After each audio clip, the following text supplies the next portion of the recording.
함께 읽은 말씀은 에스겔서 18장 30절부터 31절까지 말씀, 우리 두 절 함께 합독하시도록 하겠습니다. 주 여호와의 말씀이니라. 이스라엘 족속아, 내가 너희 각 사람이 행한 대로 심판할지라. 너희는 돌이켜 회개하고 모든 죄에서 떠날지어다. 그리한즉 그것이 너희에게 죄악의 걸림돌이 되지 아니하리라. 너희는 너희가 범한 모든 죄악을 버리고 마음과 영을 새롭게 할지어다. 이스라엘 족속아, 너희가 어찌하여 죽고자 하느냐. 아멘. 새롭게 할지어다 라는 제목으로 여러분들과 하나님 말씀 나누도록 하겠습니다. 언젠가 저도 이제 보면 어릴 때 뭘 많이 먹어도 굉장히 소화가 잘 되던 시절들이 있었던 것 같습니다. 실제로 막 밥도 한 3공기, 4공기, 뭐 많으면은 한 5공기 정도 먹는 것이 전혀 부담감이 없었던 그런 시간들이 있었습니다. 근데 어느 순간에서부턴가 이제 밥 먹는 것이 조금 부담스러워지기 시작하더니 이제 꼭꼭 씹지 않으면은 소화가 잘 안 되는, 그래서 많은 음식을 한꺼번에 섭취하기가 참 어렵다라는 생각을 하던 시간들이 생겼다는 거죠. 그래서 특별히 이제 제가 조금씩 시간이 지나면서 먹기 어려운 음식 중에 하나가, 옛날에는 이 특별히 짜장면을 기본적으로 곱빼기는 기본이고 예전에는 막 2그릇씩 먹기도 했었거든요. 근데 언젠가부터 이 짜장면 먹기가 늘 이렇게 버겁다라는 생각을 했었던 기억이 있습니다. 그래서 먹고 나면 괜히 소화가 안 돼가지고 머리도 좀 띵한 것 같고, 또 이렇게 짜장면 같은 거 먹고 이렇게 괜히 잠을 잤다가 일어나게 되면 괜히 속만 더부룩해지고 자꾸 이렇게 속이 체한 것 같은 그런 느낌들을 줄 때가 있다는 거죠. 그래서 어릴 때는 소화제 같은 걸 한 번도 먹어본 적이 없는데 언젠가 자꾸 이제 더부룩하면은 이제 가스 활명수 같은 거 찾기 시작하는 그런 시간들이 오게 된다는 것을 깨닫기 시작했었습니다. 특별히 제가 왜 이런 얘기를 드리냐면, 우리의 삶에도 보면 내가 예상하지 못했던 대로 시간이 지남을 통해서 무언가 전환해야 되는 그런 시점이 온다는 거죠. 그래서 예전에는 성격대로 막 뭔가를 밀어붙여 버리고 주변에 막 아무것도 보지 않고 막 폭주기관차처럼 막 달려나가다 보니까 어느 순간 나 혼자 딱 서 있고 주변에 아무도 없는 거예요.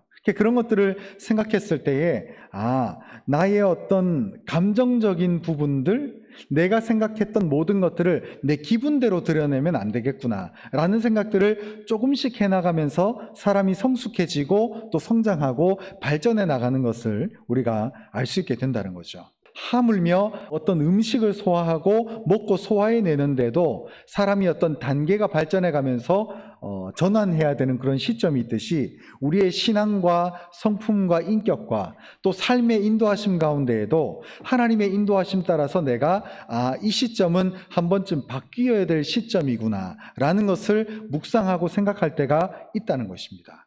그래서 우리가 바라볼 때는 세상이 잘 변하는 것 같아 보이지 않아도 생각보다 그 속에서 많은 것들이 움직이고 있습니다. 여기 많은 분들이 앉아 계시지만 한 해 한 해가 달라요. 한 해 한 해가 다르고 한 달 한 달이 다릅니다. 그래서 그 시점들마다 우리가 막연하게 흘려보내면 안 되는구나라고 하는 것을 우리가 느끼게 되기도 하고, 또 그 과정 가운데 우리의 마음, 또 우리의 생각, 우리의 삶의 습성들이 참 하나님의 사람으로 닮아가는 것이 우리의 모습이 아닌가라는 것을 발견할 때가 있다는 것입니다. 특별히 오늘 본문 에스겔서 18장 말씀은 이 이스라엘 백성, 이때는 이 에스겔서에서는 이스라엘 백성들을 유다라고 부릅니다. 이 에스겔 선지자가. 그래서 이 유다에게 뭐라고 말씀하냐면, 오랫동안 죄로 인해서 타락하고 또 그들의 무지함과 하나님을 온전하게 믿지 않음을 통해서 반드시 패망할 것이다.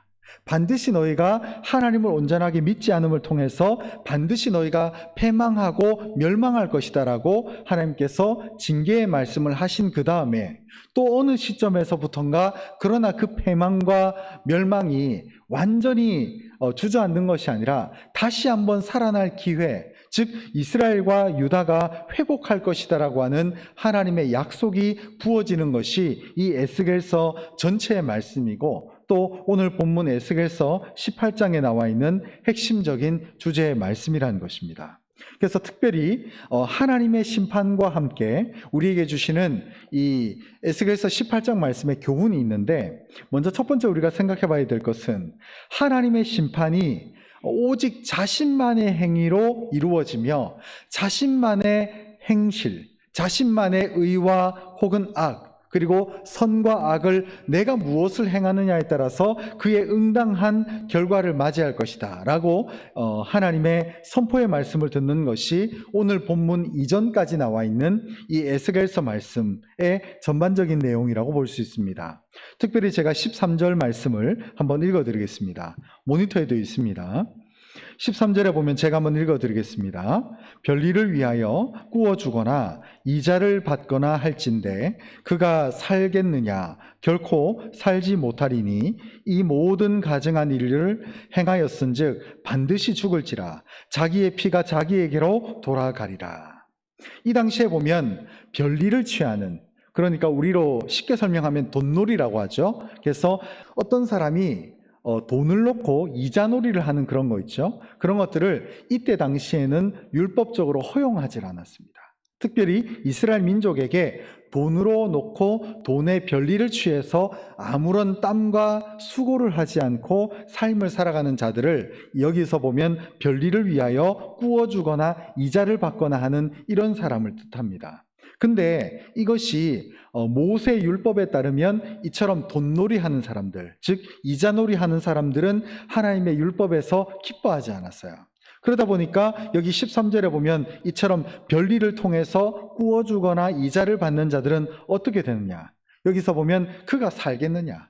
즉 율법을 지키지 않는 그들이 이 땅에서는 돈을 가지고 땀도 흘리지 않고 살지만 그들의 삶이 하나님의 보실 때에 온전하겠느냐 그 말이에요. 그래서 여기서 보면 결코 살지 못하리니 이 모든 가증한 일을 행하였은즉 반드시 죽을지라. 자기의 피가 자기에게로 돌아가리라. 이때 당시만 하더라도 고대의 어떤 종교, 잘못된 문화에서는 아버지의 죄가 나에게 오고 어머니의 죄가 그 피를 통해서 나에게 온다라고 이런 방식의 사고방식을 이 당시 이스라엘 민족뿐만 아니라 많은 인근 나라가 생각하고 있었습니다. 우리도 사실 마찬가지죠. 우리도 옛날 어르신들이 이렇게 만나보면 아이고 아버지 때부터 조상들의 죄가 전가된다 이런 식으로 얘기를 하잖아요. 근데 이 에스겔서 18장 말씀에서 에스겔 선지자의 입을 통해서 주신 하나님의 말씀은 그게 아니라는 거예요. 오직 자기의 행위대로 그 심판과 그 결과를 얻게 될 것이다. 그래서 여기 보면 부모의 피가 아니죠. 자기의 피가 자기에게로 돌아가리라. 그렇게 되어 있습니다. 자, 이어서 19절 보면 제가 다시 한번 읽어드리겠습니다. 그런데 너희는 이르기를 아들이 어찌 아버지의 죄를 담당하지 아니하겠느냐 하는도다. 아들이 정의와 공의를 행하며 내 모든 율례를 지켜 행하였으면 그는 반드시 살려니와 범죄하는 20절 범죄하는 그 영혼은 죽을지라. 아들은 아버지의 죄악을 담당하지 아니할 것이요 아버지는 아들의 죄악을 담당하지 아니하리니 의인의 공의도 자기에게로 돌아가고 악인의 악도 자기에게로 돌아가리라. 아멘. 여기 보면 명확하게 얘기하고 있습니다. 19절에 보면 아들이 어찌 아버지의 죄를 담당하겠느냐. 아들은 잘못한 게 없어요. 아버지가 잘못을 했습니다. 예를 들어서 그렇게 되면 아버지의 죄가 아버지의 머리로 돌아가고 아들의 죄가 아들의 머리로 돌아간다는 거예요. 그래서 여기 보면 19절 중반에 보면 아들이 정의와 공의를 행하며 그 모든 율례대로 지켜 행하였으면 그는 반드시 살려니와. 그의 아버지가 아무리 패악해도 그의 아들이 아무리 엉망진창이어도 내가 내 삶의 중심에서 온전한 길을 걸어가면 하나님이 나를 건져주신다는 거예요. 여러분 이것이 우리의 삶의 하나님의 심판에 대한 메시지입니다. 여러분 기억하실지 모르겠습니다만 하나님은요 무언가를 파쇄하고 무언가를 바꾸고자 하실 때 정밀 타격하십니다. 사람이 여기 4-5명 앉아 있는데 하나님이 세 번째 예를 들어서 이런 거예요. 세 번째 있는 사람을 뽑아내시겠다라고 하면 정확히 2번째 앉아 있는 사람도 아니고 4번째 앉아 있는 사람도 아니고 정확히 3번째 있는 사람을 뽑아내시는 거예요. 그게 하나님의 능력입니다. 여러분, 우리가 때로는 하나님을 믿을 때 하나님의 손이 둔하다고 느낄 때가 많이 있어요. 하나님, 왜 이렇게 내 약속을 좀 시간을 안 지켜주시지? 하나님, 나는 이때 좀 응답해 주셔야 되는데 왜 이때 응답해 주시지 않지? 그러다 보면 하나님을 믿고 하나님께 기도하고 간구하다 보면 하나님이 좀 더디고 늦고 하나님의 칼날이 혹은 하나님의 인도하심이 좀 둔하다고 생각할 때가 많이 있거든요. 근데 그게 아니라는 겁니다. 하나님은 정확하게 우리의 삶의 모습과 행실과 그 의미대로, 그 손으로 거둔 그대로 하나님께서 우리를 거두신다는 거예요. 그래서 우리는 부모 탓할 이유가 없습니다. 하나님은 특별하게 우리를 그 부모 밑에 그 세대 가운데 자라게 하셨어요. 또 그리고 그런 자녀를 주신 것도 우리의 손이 짧아서가 아닙니다. 하나님이 그렇게 허락해 주신 거예요. 그리고 그 자녀는 그 자녀의 그릇에 걸맞게 자신의 삶을 살아갈 뿐, 우리 각자의 삶이 있고 우리 각자의 영혼을 우리 스스로 감당할 수밖에 없다는 거예요. 여러분, 그렇기 때문에 우리는 우리 각자의 삶을 돌아봐야 됩니다. 제가 간간히 말씀드리지만 여러분, 특별히 신앙은 친구 따라 강남 가는 게 아닙니다. 여러분, 예수 믿는 우리의 삶은 친구 따라 가는 게 아니에요. 지난 주 중에 보니까 대통령이 선출이 됐죠. 아마 뉴스를 다 보셔서 아시겠지만 대통령이 딱 되고 봤는데, 대통령이 이제 검사 출신이잖아요. 근데 이제 대통령이 선출되고 나니까 TV에서 이제 지금 현재 세워진 대통령 당선인과 관련된 많은 이제 예전 자료들을 끄집어내더라고요. 근데 재밌는 사실은 이 대통령이 이제 옛날에 이제 검사 생활을 했는데 똑같이 수많은 사람들이 앉아가지고 특정 장소에서 특정 건물에서 검사 생활을 했단 말이죠. 근데 누군가는 부정부패를 저지르고 잘못을 하게 되고 또 누군가는 그들 가운데 대통령이 돼요. 재밌지 않습니까? 여러분, 우리가 똑같이 어떤 사람들이 앉아있지만 그게 똑같지가 않다는 거예요.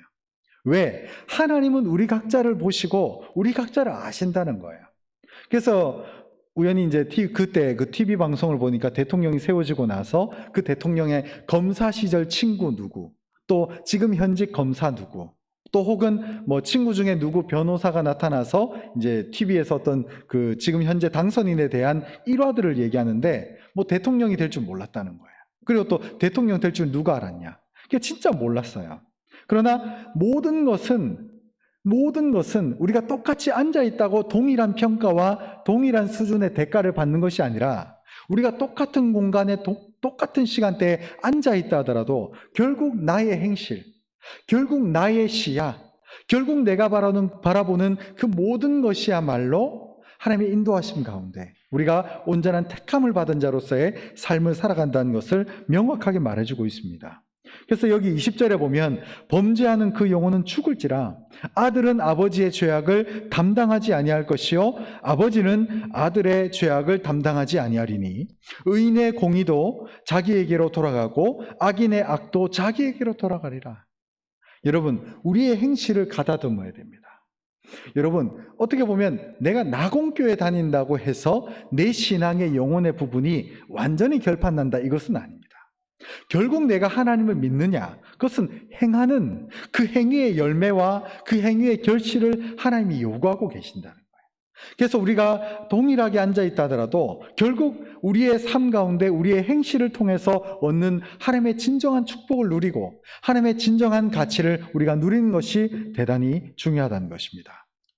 특별히 오늘 본문 말씀 30절은 이렇게 말합니다. 우리 30절 말씀을 다시 한번 같이 읽겠습니다. 시작. 주 여호와의 말씀이니라. 이스라엘 족속아, 내가 너희 각 사람이 행한 대로 심판할지라. 너희는 돌이켜 회개하고 모든 죄에서 떠날지어다. 그리한즉 그것이 너희에게 죄악의 걸림돌이 되지 아니하리라. 다시 한번 얘기해 줍니다. 하나님은 각 사람대로 심판한다. 각 사람대로 심판한다. 그렇기 때문에 지금 내게 주어진 삶이 어떠하든, 외부적인 요건이 어떠하든, 내가 부요하든 그렇지 못하든, 혹은 내가 빈궁함에 처해 있든 그렇지 아니하든, 내게 주어진 삶의 현장 속에서 하나님이 나를 바라보심을 믿고 내 삶의 현장 가운데 하나님의 뜻대로 살기를 내 삶의 전환 시점을 이 시점부터 두어야 된다는 거예요. 여러분, 제가 기도하고 축복하는 것은 2022년이 놀라운 내 삶의 전환점이 되기를 주님의 이름으로 기도하고 축복합니다. 여러분, 우리의 삶은 전환되어져야 되고 우리의 삶은 하나님의 말씀대로 온전하게 회복되어져야 됩니다. 그리고 또 두 번째 말씀하고 있는 것이 30절에 보면 돌이켜 회개하고 모든 죄에서 떠날지어다. 모든 죄에서. 여러분, 죄는요, 안고 천국에 갈 수 있을까요? 나는 전반적으로는 착했어. 하지만 요 죄는 좀 안고 가야지. 가능할까요? 하나님이 그래, 주영아, 너는 전반적으로 착했으니까 괜찮겠네, 이렇게 될까요? 아닙니다. 이 죄의 문제를 해결해야 돼요. 하나님의 뜻대로, 하나님의 방식대로, 하나님의 손을 꼭 붙들고 하나님의 뜻과 동행할 수 있는 우리 모든 심령이 되어야 되는 거예요. 여러분, 우리의 삶 가운데 시간이 많다고 생각하지 마십시오. 아마 그렇게 생각하지도 않으실 거라고 저는 믿습니다. 시간이 많지 않습니다. 우리에게 주어진 이 시간들을 소중히 여기며 하루하루의 삶을 가치 있고 의미 있게 살아가야 된다는 거예요. 왜 그러느냐? 여기 30절 말미에 보면 죄를 뭐라고 얘기를 하냐면 죄악의 걸림돌이라는 거예요. 여러분, 걸림돌 아시죠? 걸림돌. 무언가 어떤 사람이 길을 가고 있는데 앞만 쳐다보고 가다가 아래쪽에 큰 바위가 있는 것을 예상치를 못한 거예요. 그래서 그 바위 틈에 발가락 끝이 걸려가지고 넘어져 버리는 것을 걸림돌이라고 얘기를 합니다. 근데 죄악의 걸림돌, 이 죄가 우리의 삶의 걸림돌이 된다는 거예요. 여러분, 아내의 신앙이 내 신앙이 될 수가 없습니다. 남편의 신앙이 내 신앙이 될 수가 없어요. 우리는 우리 각자의 행위대로 받은 그 가치만큼 그 삶을 살아가는 것이죠. 여러분, 예수를 진짜 믿는 자의 삶이 어떠한지를 내 스스로 경험해 봐야 되는 거예요. 그래서 그 삶을 통해서 우리가 은혜를 경험하고 그 경험을 통해서 정말 하나님 앞에 소름 돋는 삶을 누리는 거죠. 참 이렇게 하나님이 역사하시구나. 참 하나님이 나 같은 죄인을 이렇게 사랑하시는구나. 여러분, 그런 적 없습니까? 큰 잘못을 저질렀는데 이게 이제 혼나기 전이에요. 이 죄가 나도 이게 죄인 줄 알고 이게 큰 잘못인 줄 아는데 이게 발각돼서 굉장히 혼이 나고 꾸중을 들을 그럴 만한 상황인데 그게 용서가 되는 은혜가 있습니다. 하나님이 우리가 하나님 아버지 앞에 나의 죄를 고백하고 시인하면 하나님이 덮어주시고 안아주시며 우리의 찢어진 상처를 싸매어 주시는 하나님의 놀라운 사랑이 거기 있다는 것을 기억하시기 바랍니다. 여러분, 회개하십시오. 회개하십시오. 회개하면 그 낮아진 그 마음, 그 겸손한 마음을 하나님이 기뻐하시고 우리의 삶 가운데 능력의 은혜로 쓰시는 줄 믿습니다. 우리 31절을 다시 한번 읽겠습니다. 시작. 너희는 너희가 범한 모든 죄악을 버리고 마음과 영을 새롭게 할지어다. 이스라엘 족속아, 너희가 어찌하여 죽고자 하느냐. 첫 번째, 그래서 우리가 하나님 앞에 회복되려면 죄악을 벗어 던져야 돼요. 죄악을 벗어버리고 하나님의 사람으로 완전히 회복되는 그 시점을 맞이하는 거죠. 여러분, 그 전까지는 죄 지어도 괜찮았어요. 그러나 이제는 안 되는 거예요. 이제는 안 되는 거예요. 어릴 때는 짜장면을 두 그릇, 세 그릇을 먹어도 됐는데 이제는 안 되는 거예요. 이제는 안 돼요. 왜 그러냐? 하나님이 이제는 너가 먹고 싶은 대로 먹는 것이 아니라 너 몸에 도움이 되는 거, 너 삶을 윤택하게 하고 너 앞으로 장수하고 복받는 그 음식을 먹으라고 삶에 먹는 습성을 바꿔주시는 거예요.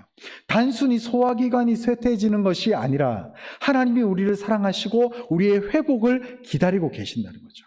여러분, 때로는 막히는 것이 은혜입니다. 때로는 안 되는 게 축복이에요. 기도회라는 거구나. 기도회라는 거구나. 여러분, 우리 가운데 혹시나 우울하신 분 계신가요? 여러분, 우울증은 절대로 같이 가면 안 됩니다. 이건 기도회라는 신호 중에 신호. 여러분, 삶에 문제가 뭔가 막혀요. 우리로 따지면은 호수라고 볼 수 있죠, 그죠? 어떤 호수. 그 물줄기 이 수도꼭지를 열면은 그 수도꼭지로 올라오는 그 호수가 있잖아요. 호수가 막혀 있는 거예요. 그 호수에 있는 이물질과 더러운 것들을 씻어내라고 하나님이 보내는 신호인 거예요. 그러면 그 신호를 받고 좌절하거나 절망할 필요가 없고 하나님께 매달리면 하나님이 풀어주시고 우리의 삶을 새롭게 하시는 그 전기로 우리를 만들어주신다는 거죠. 그래서 여기 31절에 보면 우리에게 뭐라고 말씀하십니까? 죄악을 버리고 마음과 영을 새롭게 할지어다. 오늘 설교 제목이 그와 똑같습니다. 새롭게 할지어다. 우리 교회가 새롭게 될지어다. 우리 각자 심령이 새롭게 될지어다. 우리 마음과 삶과 행실이 완전히 새롭게 될지어다. 그것이 하나님이 우리에게 주시는 참된 회개이며, 우리의 회개라고 하는 것은 그 죄만 날아가는 게 아니라 우리의 마음이 완전히 바뀌고 우리의 심령이 완전히 새롭게 되는 그 은혜의 역사가 우리의 삶 가운데 나타난다는 것입니다. 에스겔서 18장 21절 22절은 이렇게 말합니다.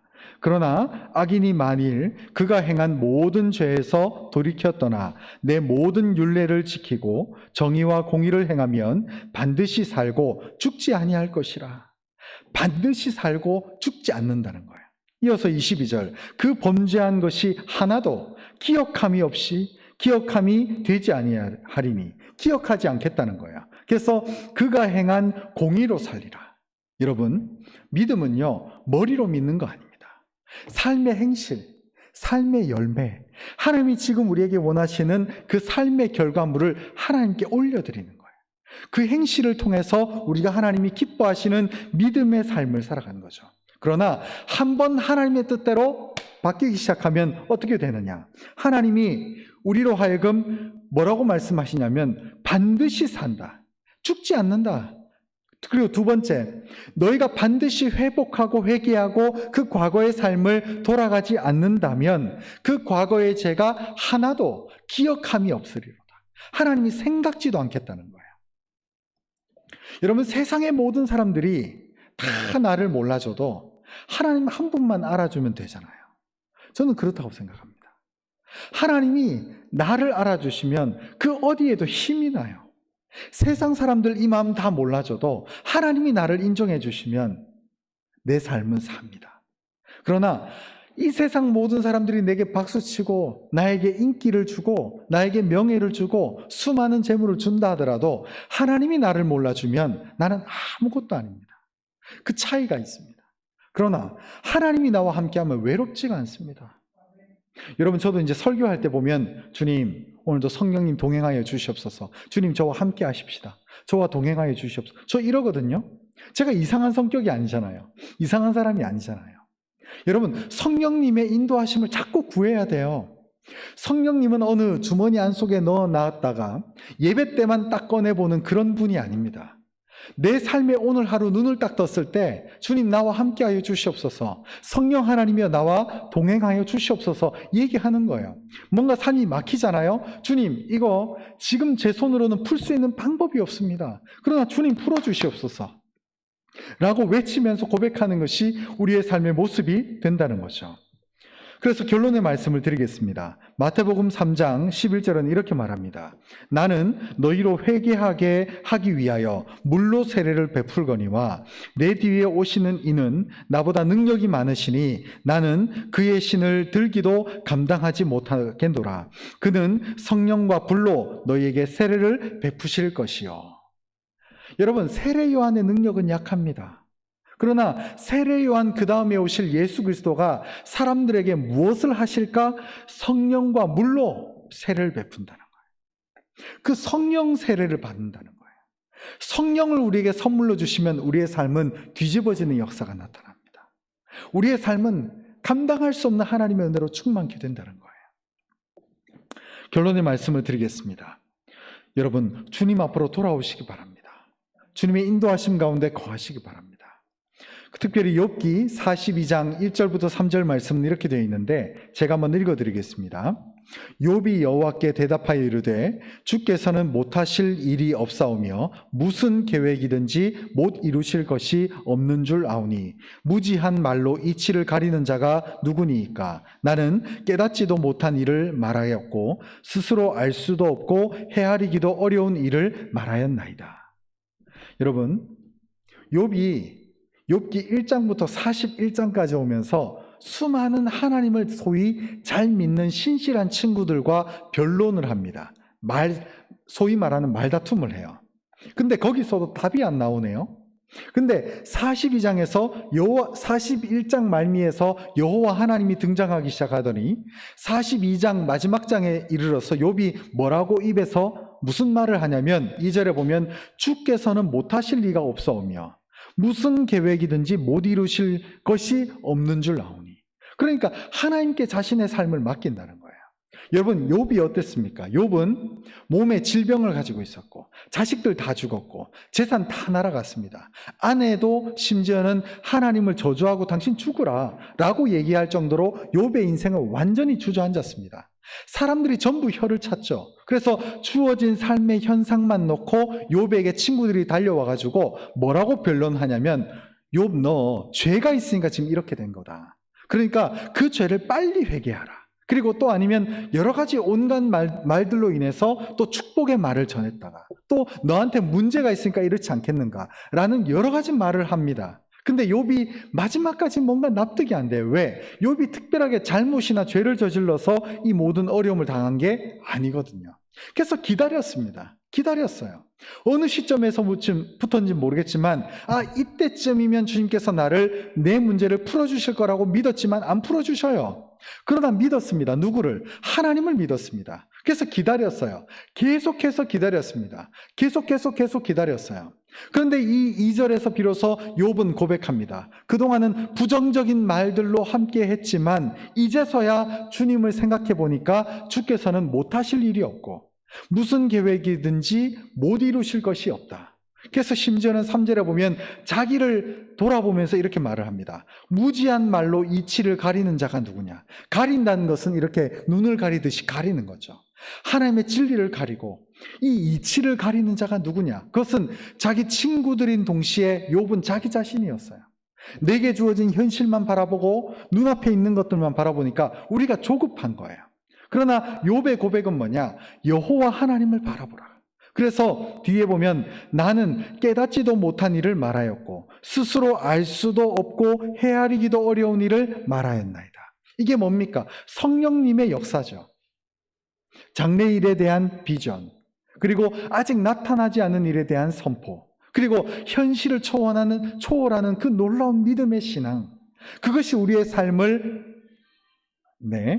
삶을 결정짓는 핵심적인 요지라는 거예요. 여러분, 성령님을 받으시기 바랍니다. 성령님과 동행하십시오. 오늘 출근할 때 그냥 아침에 눈을 떠서 기계적으로 일어나서 직장 생활하고 기계적으로 일어나서 자신의 일들을 하고 하루를 보내고 이렇게 살지 마십시오. 아침에 일어났을 때 성령님을 외치십시오. 성령님께서 함께 하시고 성령님께서 붙들어 주시고 나의 생각에 갇히시는 주님이 아니고 내 삶의 내 생각의 구조 속에 갇히시는 하나님이 아님을 선포하면서 살아갈 수 있는 하루하루가 될 수 있었으면 좋겠습니다. 우리 마지막으로 창세기 2장 38절을 읽겠습니다. 같이 읽겠습니다. 시작. 베드로가 이르되 너희가 회개하여 각각 예수 그리스도의 이름으로 세례를 받고 죄사함을 받으라. 그리하면 성령의 선물을 받으리니. 아멘. 여러분, 그전까지는 내가 하나님의 온전한 믿음을 추구하는 삶이 아니었을 수 있습니다. 그전까지는 우리의 인격이, 우리의 삶이, 우리의 모습이 뭔가 부족했었습니다. 그러나 이제는 아닙니다. 이제는 우리의 삶 가운데 전환을 이루어야 됩니다. 믿음으로 선포하고 믿음으로 고백하며 그 믿음의 중심에 하나님이 드러날 수 있도록, 그래서 우리가 이 죄사함, 여기서도 보면 회개하고 죄사함을, 세례를 받고 죄사함을 받으니까 무엇을 주시겠다? 하나님이 성령을 선물로 주시겠다. 성령을 선물로 주면요, 돈 한 푼 없어도 삽니다. 하나님의 특별한 보호하심이 있다는 것을 알게 됩니다. 진짜 돈 없어도 살아요. 하나님이 채워주셔요. 아니라니까요. 물질이 우리의 삶을 책임져 주는 것 아닙니다. 수많은 눈에 보이는 것들이 지금 당장은 채워지지 않는다 하더라도 성령 하나님과 동행하고 성령의 손 붙들고 살아가면 하나님이 채워주시고 만들어주시고 우리의 모든 환경을 조성해 주시는 하나님의 능력의 역사가 나타난다는 거예요. 여러분, 성령을 선물로 받으시기 바랍니다. 그 성령과 동행하며 성령을 붙들고 살아갈 때에 하나님께서 우리의 삶을 회복해 주시고 우리의 삶을 거룩해 하시는 그 능력의 은혜가 있음을 늘 고백할 수 있었으면 좋겠습니다. 마지막으로 제가 2절만 읽도록 하겠습니다. 이 약속은 너희와 너희 자녀와 모든 먼데 사람 곧 우리 주 하나님이 얼마든지 부르시는 자들에게 하신 것이라 하고 또 여러 말로 확증하며 권하여 이르되 너희가 이 패역한 세대에서 구원을 받으라 하니.